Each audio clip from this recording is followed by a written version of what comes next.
আসসালামু আলাইকুম। ওয়ালাইকুম সালাম ভাইয়া। জি, আমরা আসলে এই ঘন ঘন লোডশেডিং এর কারণে একটু সমস্যা হচ্ছে, যে ঠিক 9টায় যেমন জয়েন করতে পারি নাই, মাঝে মধ্যে ক্লাস মিস হয়ে যায়, ঠিক না? তো কালকে থেকে কাল বা পরশু থেকে এই সমস্যা থাকবে না, মানে লোডশেডিং এর সমস্যা হয়তো থাকবে, কিন্তু আমি বিকল্প ব্যবস্থা করতেছি যাতে আমার এই আপনাদের ক্লাস নেওয়া বা আমার অন্যান্য যে কাজগুলো আছে সেগুলো যাতে নিরবিচ্ছিন্নভাবে করতে পারি, এর জন্য ব্যবস্থা নিচ্ছি। আশা করি আপনাদের ক্লাসগুলো যথাসময়ে হবে। ঠিক আছে, রুটিন অনুযায়ী ইনশাআল্লাহ সবাই থাকবেন এবং খুব দ্রুত আমরা কোর্স শেষ করতে চাই। তো মানব সম্পদের এই মানব সম্পদ নিয়ে আমরা অনেকদিন পড়ে আছি, অথচ এই পড়াটা কিন্তু আমাদের খুব বেশি সময় লাগার কথা ছিল না। ঠিক আছে, আশা করি মানব সম্পদটা খুব দ্রুত শেষ করে আমরা মৌলিক ব্যবস্থাপনা হয়ে আমরা আবার পরিসংখ্যানে ফিরে যাব। আচ্ছা দেখেন, এখানে দুইটা প্রশ্ন আছে, আমি দুইটা প্রশ্ন খুব সুন্দর করে আপনাদেরকে পড়ানোর চেষ্টা করব। আমরা গত ক্লাসে 7 নাম্বার পড়ছি, 8 নাম্বার পড়ছি, এখন পড়বো 9 এবং 10। প্রথম অধ্যায়, মানব সমাজের প্রথম অধ্যায়, এই 9 এবং 10-এর যে দুইটা প্রশ্ন আছে, এই দুইটা প্রশ্ন কিন্তু ইম্পর্ট্যান্ট।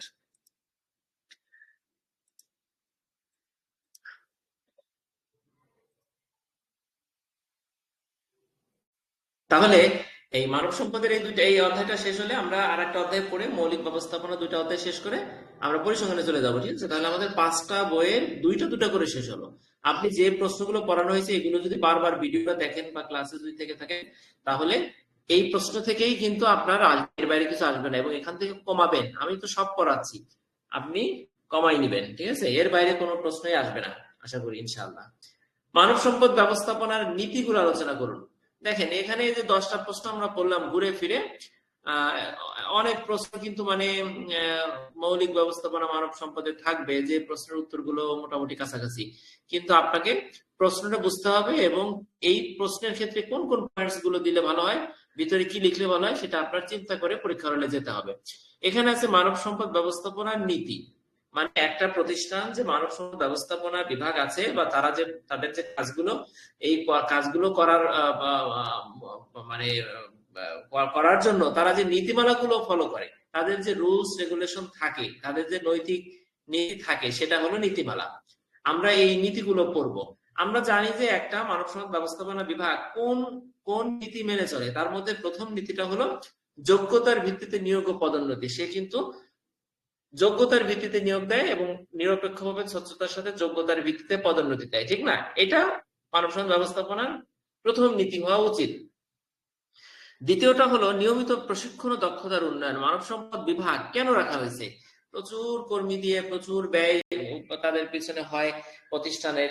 তাদের রাখার কারণ হচ্ছে তারা নিয়মিত প্রশিক্ষণের আয়োজন করবে এবং কর্মীদের দক্ষতার উন্নয়ন ঘটাবে। ঠিক আছে, তাহলে আমরা এখানেও একটা সিকোয়েন্স তৈরি করি। প্রথম কাজ হলো যোগ্যতার ভিত্তিতে নিয়োগ দেবে, পদোন্নতি দিবে, এটা প্রথম কাজ। 2 নম্বর কাজ হচ্ছে কর্মীদের নিয়মিত প্রশিক্ষণ দিবে, দক্ষতার উন্নয়ন ঘটাবে। 3 নম্বর কাজ হচ্ছে তাদের ন্যায্য এবং পর্যাপ্ত বেতন দিবে, প্রণোদনা দিবে, বিভিন্ন বোনাস ইনসেনটিভ সহ বিভিন্ন বিষয় টিষয়, এই বেতন রিলেটেড বিভিন্ন বিষয় তারা দেখবে। 4 নম্বর হলো স্বচ্ছতা এবং নৈতিকতা বজায় রাখবে, অর্থাৎ নিয়োগ থেকে শুরু করে প্রশিক্ষণ থেকে শুরু করে ন্যায্য বেতন সব ক্ষেত্রে তারা স্বচ্ছতা বজায় রাখবে এবং নৈতিকতা বজায় রাখবে। মানে একজনকে দিল আর একজনকে দিল না, একজনকে গোপনে বোনাস একটা বাড়াই দিল আর একজনকে দিল না, একজনকে ফাঁকি দিতে সুযোগ দিল, ছুটি বেশি দিল, হ্যাঁ, আর একজনকে দিল না। এই বিষয়গুলো অনৈতিক কাজ করবে না, তারা নৈতিকতা বজায় রাখবে। ঠিক আছে, স্বচ্ছতা বজায় রাখবে। তাহলে 1 নম্বরে কি আছে একটু মুখস্থ করেন পয়েন্টস গুলো। যোগ্যতার ভিত্তিতে নিয়োগ ও পদোন্নতি। 2 নম্বর হলো নিয়মিত প্রশিক্ষণ ও দক্ষতার উন্নয়ন। 3 নম্বর হলো পর্যাপ্ত ন্যায্য ও পর্যাপ্ত বেতন ও প্রণোদনা। 4 নম্বর হলো স্বচ্ছতা ও নৈতিকতা বজায় রাখা। ঠিক আছে, আমাদের 8 মার্কের জন্য 8টা পয়েন্টস, আমি প্রথম 4টা পয়েন্টস একটু আবার পড়ি। দেখেন, ভূমিকাটা সহ প্রথম 4টা পড়ে আপনাদেরকে মুখস্থ করাই দিই, পরের 4টায় পরে আসতে। দেখেন, ভূমিকা। মানব সম্পদ হলো কোন প্রতিষ্ঠানের সবচেয়ে মূল্যবান সম্পদ। কর্মী প্রতিষ্ঠানের কার্যক্ষমতা, উৎপাদনশীলতা ও সৃজনশীলতার মূল ভিত্তি। মানব সম্পদ প্রতিষ্ঠানের সবচেয়ে মূল্যবান সম্পদ। আবার বলছে কি, কর্মী প্রতিষ্ঠানের কার্যক্ষমতা, উৎপাদনশীলতা এবং সৃজনশীলতার মূল ভিত্তি। তাই মানব সম্পদকে দক্ষভাবে ব্যবস্থাপনা করা প্রতিষ্ঠানকে দীর্ঘমেয়াদে সফলতার পথে এগিয়ে নিয়ে যায়। মানব সম্পদকে দক্ষভাবে ব্যবস্থাপনা করা, মানব সম্পদ কর্মীদেরকে দক্ষভাবে কি করা, ব্যবস্থাপনা করা করা হলে প্রতিষ্ঠান কি হয়, দীর্ঘমেয়াদে সফলতার পথে এগিয়ে যায়। ঠিক আছে, এই হলো ভূমিকা। এবার আমরা মূল অংশে আসি। দেখেন, মানব সম্পদ ব্যবস্থাপনার নীতি, প্রথম নীতি কি বলেন তো? চোখ বন্ধ করে বলেন, অন্যদিকে তাকান, স্ক্রিনের বাইরে। আপনি মুখস্থ করেন এখনই, কারণ কালকে পড়ার সময় পাবেন কিনা জানি না। যোগ্যতার ভিত্তিতে নিয়োগ ও পদোন্নতি। প্রথম পয়েন্ট, প্রতিষ্ঠানকে সব সময় নিশ্চিত করতে হবে যে কর্মী নির্বাচন ও পদোন্নতি সম্পূর্ণ যোগ্যতার ভিত্তিতে হচ্ছে। এতে প্রতিষ্ঠান দক্ষ যোগ্য জনবল রাখার মাধ্যমে কর্মক্ষমতা বাড়াতে পারে। অনভিজ্ঞ বা অযোগ্য কর্মী নিয়োগ করলে কাজের মান কমে, উৎপাদনশীলতা হ্রাস পায়। এখানে কয়টা বাক্য আছে? তিনটা। আমি তিনটা বাক্যকে যদি নিজের ভাষায় বলি, তাহলে প্রথম বাক্যে আপনি লিখবেন প্রতিষ্ঠান যোগ্যতার ভিত্তিতে পদোন্নতি দিবে, নির্বাচন করবে। 1 নাম্বার শেষ। প্রতিষ্ঠান দক্ষ যোগ্য জনবল রাখার মাধ্যমে তার কার্যক্ষমতা বাড়াতে পারে।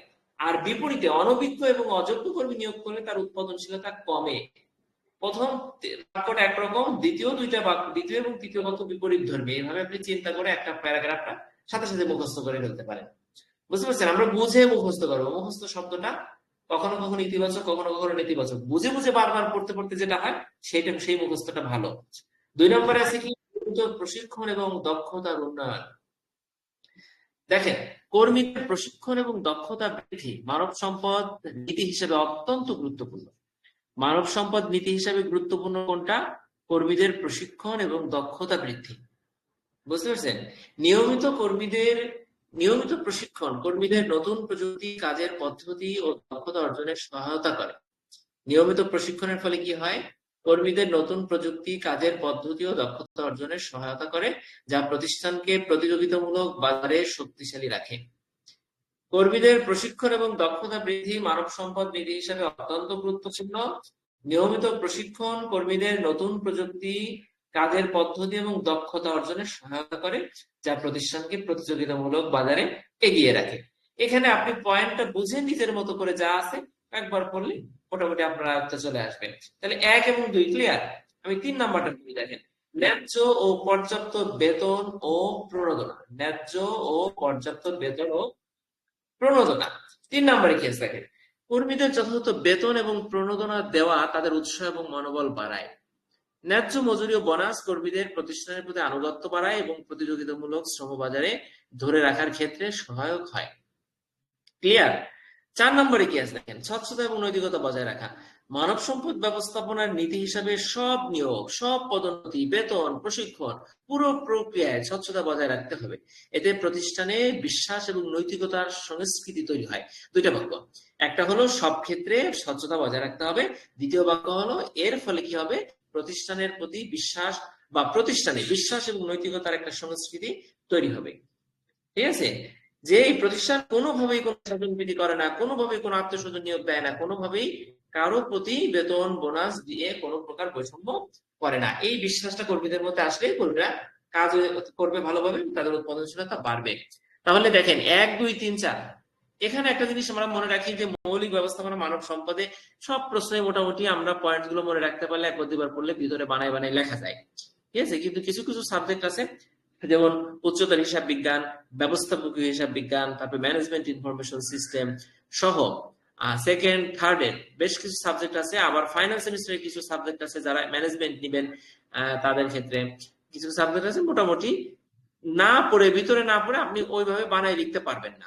তবে ভিতরে পড়বেন কিভাবে? প্রত্যেকটা লাইন, প্রত্যেকটা বাক্য বুঝে বুঝে পড়বেন।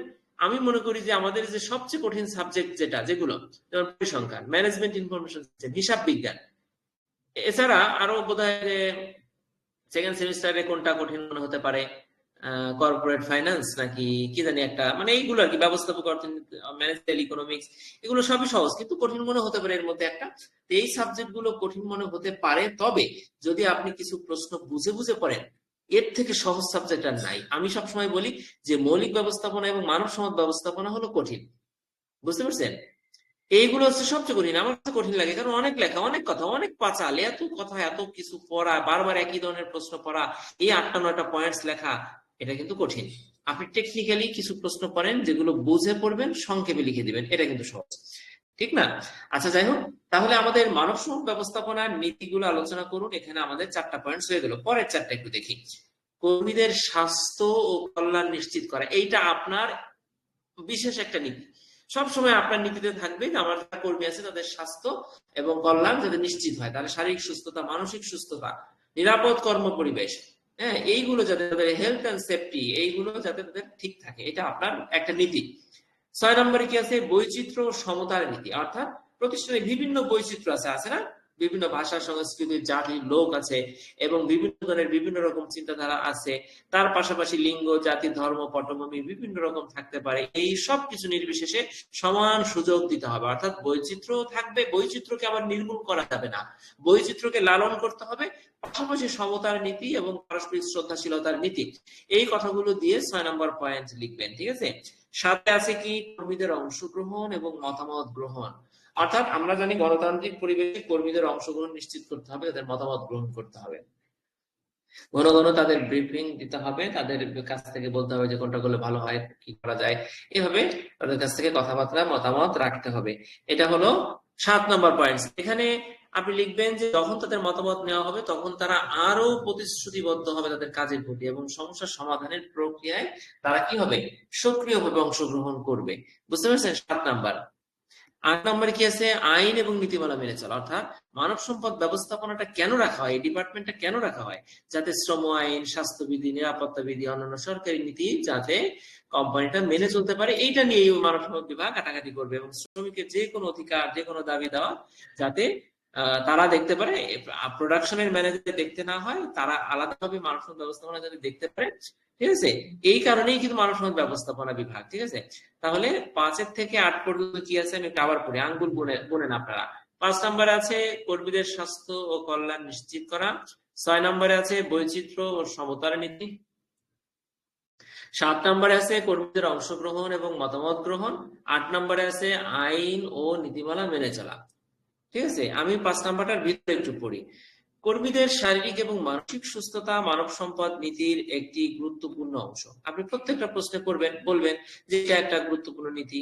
হ্যাঁ, মাঝে মধ্যে বললেন, মানে সব প্রশ্নে না। এখানে যেমন আছে যে এটা একটা মানব সম্পদ ব্যবস্থাপনার গুরুত্বপূর্ণ নীতি। হ্যাঁ, তারপর লিখবেন কি? নিরাপদ কর্ম পরিবেশ, স্বাস্থ্য সেবা, মানসিক চাপ নিয়ন্ত্রণ, অন্যান্য কল্যাণমূলক সুবিধা নিশ্চিত করতে হবে। 2টা বাক্য। 6 নম্বরে কি আছে আমরা পড়ি, দেখেন, বৈচিত্র্য ও সমতার নীতি। কর্মক্ষেত্রে লিঙ্গ, জাতি, ধর্ম বা পটভূমি নির্বিশেষে সমান সুযোগ দেওয়া মানব সম্পদ নীতির মূল দিক। বুঝতে পারছেন? এটা একটা মানব সম্পদ নীতির মূল দিক। বৈচিত্র্যকে ইতিবাচক ভাবে কাজে লাগানো। বললাম না একটু আগে যে বৈচিত্র্যকে নির্মূল করা যাবে না, ইতিবাচক ভাবে কাজে লাগাতে হবে এবং অসমতার বিরুদ্ধে নীতি প্রয়োগ করা গুরুত্বপূর্ণ। অসমতার বিরুদ্ধে সব সমতা আনতে হবে, তবে বৈচিত্র্য থাকবে, বুঝছেন? সমন্বয় করতে হবে সব বিষয়ের উপর। তাহলে 6 কি লিখবো বুঝতে পারলাম। 7 কি আছে দেখেন? কর্মীদের অংশগ্রহণ এবং মতামত গ্রহণ। কর্মীদের মতামত গ্রহণ এবং সিদ্ধান্ত গ্রহণে তাদের অংশগ্রহণ নিশ্চিত করা নীতি হিসেবে গুরুত্বপূর্ণ। নীতি হিসেবে কোনটা গুরুত্বপূর্ণ ভাই? কর্মীদের মতামত গ্রহণ এবং সিদ্ধান্ত গ্রহণ, এই 2টা জিনিস। এতে কি হবে? কাজের প্রতি তারা আরো প্রতিশ্রুতিবদ্ধ হবে এবং যে কোনো সমস্যার সমাধান প্রক্রিয়ায় তারা অংশগ্রহণ করবে, সক্রিয় থাকবে। 8 নম্বরে কি আছে? আইন এবং নীতিমালা মেনে চলে। দেখেন, শ্রম আইন, স্বাস্থ্যবিধি, নিরাপত্তা বিধি এবং অন্যান্য সরকারি নীতি, হ্যাঁ, মানা মানব সম্পদ নীতির অপরিহার্য অংশ। কারণ মানব সম্পদ ব্যবস্থাপনায় মানুষের জন্য এই আইন, মানুষ মানবে কিনা নাকি তারা মানতে আগ্রহী কিনা এই বিষয়টা রক্ষা করা, দেখা মানব সম্পদ ব্যবস্থাপনার দায়িত্ব। নীতি এটি প্রতিষ্ঠানকে কি করে? আইনি জটিলতা থেকে রক্ষা করে। অর্থাৎ প্রতিষ্ঠান যে কোনো আইনি ঝুঁকি থেকে রক্ষা করতে পারে এই বিভাগের মাধ্যমে এবং এইসব নীতি মেনে চলে প্রতিষ্ঠান তার সুনামকে বজায় রাখতে পারে এই বিভাগের মাধ্যমে, মানব সম্পদের মাধ্যমে। বুঝতে পারছেন? মানব সম্পদ ব্যবস্থাপনার মাধ্যমে।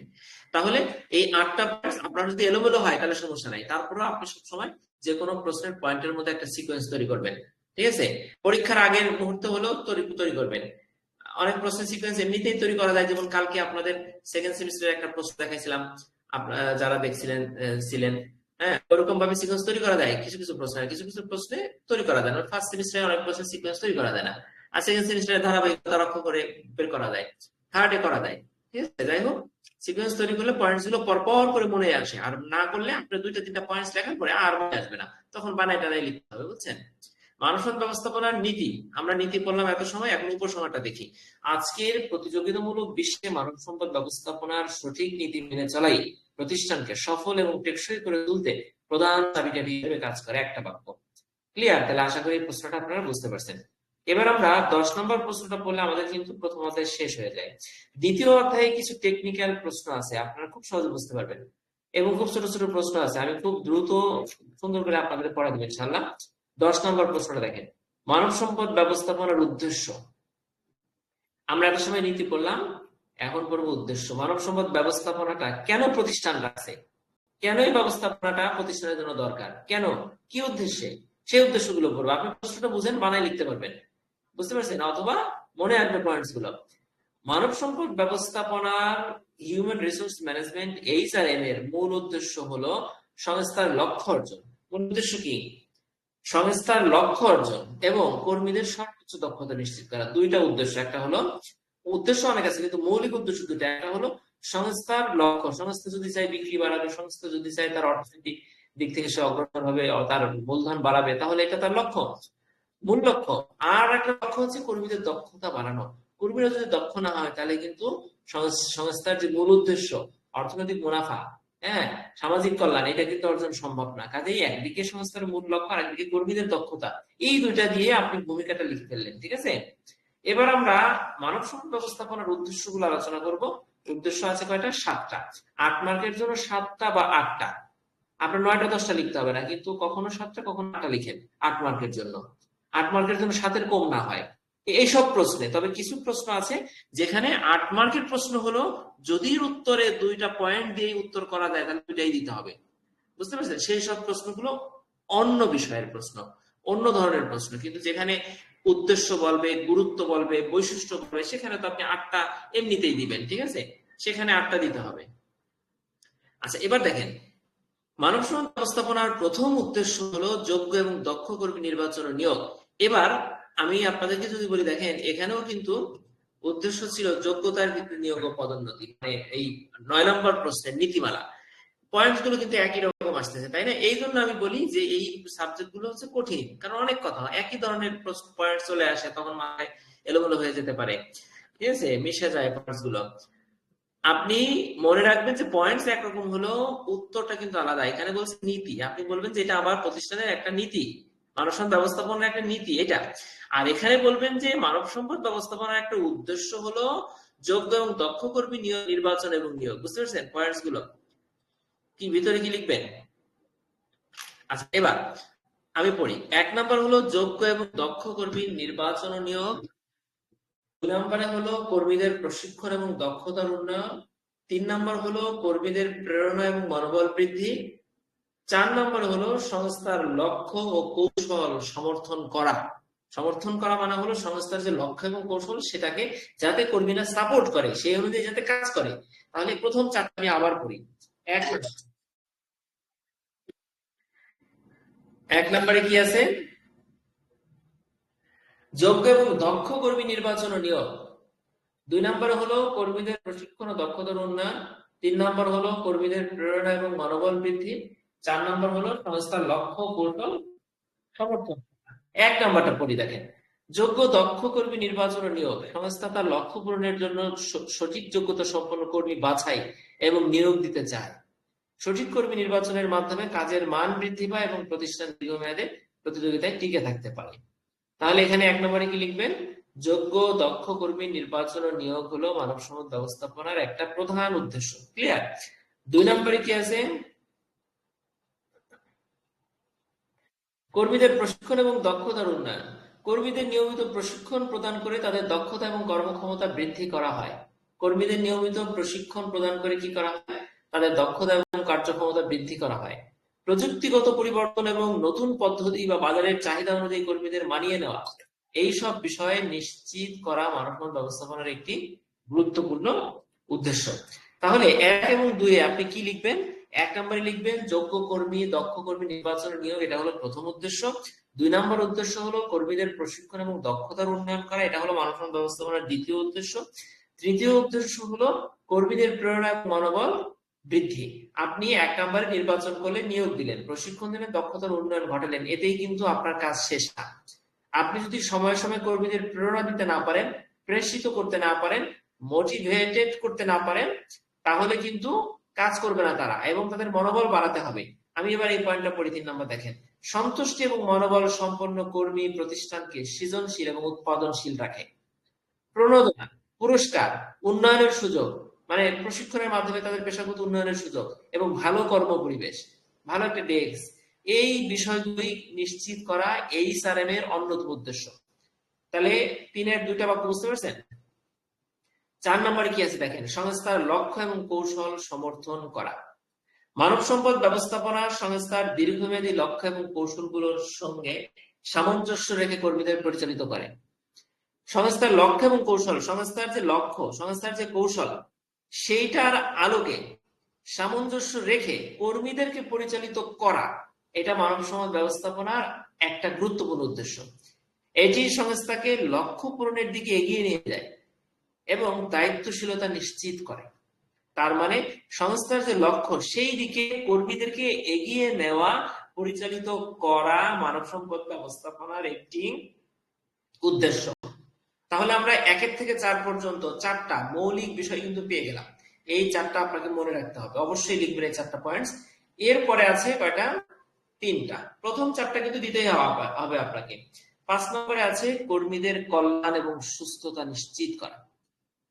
শারীরিক এবং মানসিকভাবে সুস্থ কর্মী প্রতিষ্ঠানকে কার্যকর রাখে। স্বাস্থ্যসেবা, নিরাপদ কর্মপরিবেশ, মানসিক চাপ ব্যবস্থাপনা এবং কল্যাণমূলক সুযোগ সুবিধা প্রদান এইচআরএম এর একটি প্রধান উদ্দেশ্য। কর্মীদের কল্যাণ এবং সুস্থতা নিশ্চিত করতে না পারলে তারা ছুটিতে চলে যাবে, তারা অসুস্থ থাকবে, তারা ঝিমাবে, কাজ করবে না, ঠিক আছে? তার মানে কল্যাণ এবং সুস্থতা নিশ্চিত করার মাধ্যমে প্রত্যক্ষভাবে এবং পরোক্ষভাবে উৎপাদনশীলতা বাড়ানো যায়, ঠিক আছে? 5 নম্বরে আমরা এটা লিখবো। 6 নম্বরে আছে দেখেন আইন এবং নীতি মেনে চলা। কর্মীরা যাতে আইন এবং নীতি মেনে চলে, আবার প্রতিষ্ঠানও যাতে আইন এবং নীতি মেনে চলে, প্রতিষ্ঠানের প্রোডাকশনের ডিপার্টমেন্ট যাতে মেনে চলে, প্রত্যেকটা বিভাগ যাতে আইন মেনে চলে, সেটা দেখার দায়িত্ব কিন্তু মানব সম্পদ ব্যবস্থাপনার। বুঝতে পারছেন? শ্রম আইন, সরকারি নীতি, ন্যায্যতা নিশ্চিত করা মানব সম্পদ ব্যবস্থাপনার একটি অপরিহার্য উদ্দেশ্য। এটি কর্মীদের কি করে? অধিকার সংরক্ষণ করে এবং প্রতিষ্ঠানের সুনাম রক্ষা করে। তাহলে আমরা 6 পর্যন্ত বুঝতে পারলাম। এরপরে 7 নম্বরে কি আছে? সংগঠন এবং কর্মীদের মধ্যে সমন্বয়।